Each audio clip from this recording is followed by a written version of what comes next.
Part 2. The rain grew harder, more fierce. It sounded more akin to hail, or machine gun fire pinging out the superstructure in Citadel. What was worse was the lightning, or luck.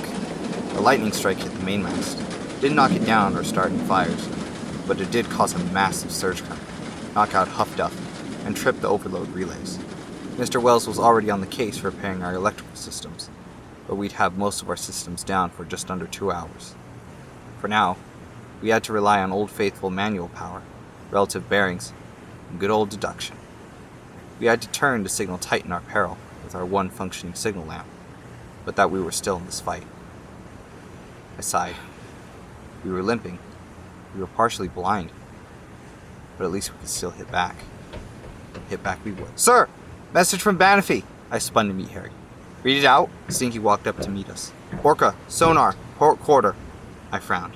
I looked up, barely seeing Banafy beginning to turn away. "She's a Corvette. It'll take her hours to catch up to the convoy. Likewise, we don't have sonar. We're shooting blind." I gulped, looking up to my men. Stinky nodded. "You still have the hydrophone." My eyes widened. Hydrophone's passive. Wouldn't be hurt by the lightning strike. "I'll take her, Phil. Captain has the con. Left standard rudder. Left standard rudder. All ahead 2/3. All ahead 2/3. Aye. Britt, sound general quarters. General quarters, aye." Britt nodded. General quarters, general quarters. All hands man your battle station. Set condition 1 throughout the ship. I took a breath as my ship began to lean out of the turn, feeling Orca digging into the sea. "Sonar, sweep ahead, standard pattern." "Sonar, bridge, sweep ahead, standard pattern." "Captain," I meant Steele. "And if he has a contact, foreshadowing her." "Aye, sir." "Stern and bow depth chart detail manned and ready. Main battery reports manned and ready. Engineering officer of the watch reports engineering manned and ready. Condition 1 set. 4 boilers online, max speed 37 knots. Electric plant inoperable, all fire pumps online." "Very well." We swung around, into Banafy's wake. I could see her signal lamp flashing. "Message from Banafy, sir," Harry returned. "Sonar contact, range 500. I nodded, before I could even get a word out. "Sir, sonar's picking up something," Parker exclaimed. I rushed over to the sonar room, tapping Parker's shoulder. "What do you hear?" He shook his head. "I'm hearing up pings, off of Banafy's contact." I nodded. "Can you get range?" He shook his head. "No, sir. Distant contact, up Doppler. Bearing 341 relative." "Meter, aye, sir. Holding course," Ken exclaimed from the helm. Con combat. New contact from sonar.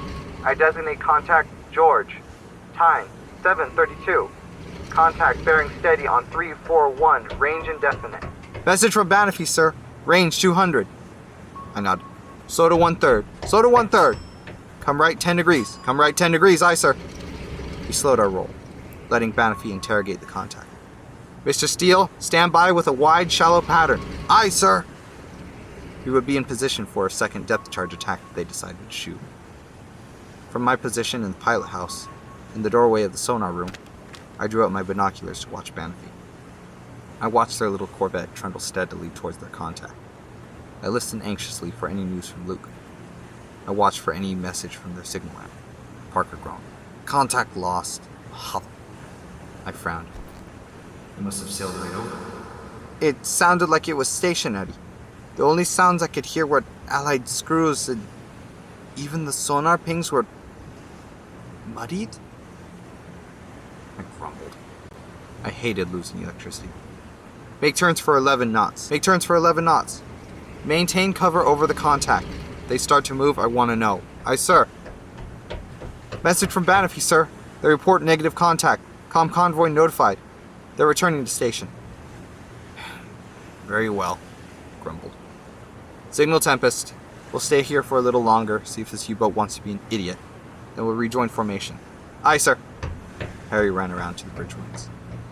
Then I heard Stinky groan, slumping into a rest. "Well, this is going to be a huge waste of time." I sighed, nodding. "Got plenty to waste." I turned back to look at the open ocean, devoid of any features, hiding any threats.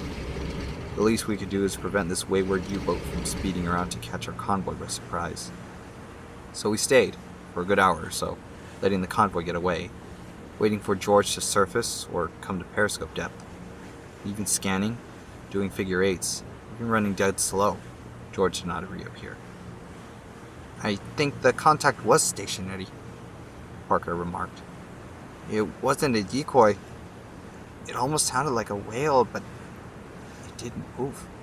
Something I've never heard before. I nodded.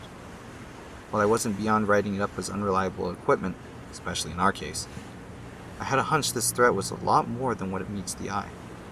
I had that same sinking feeling from PQ-17. Before we lost sight of the convoy, for the heck of it, Stinky ordered grenades to be dropped astern as mini depth charges, maybe to spook them away a little. But then I ordered all ahead full, and Orca steamed off to rejoin the convoy.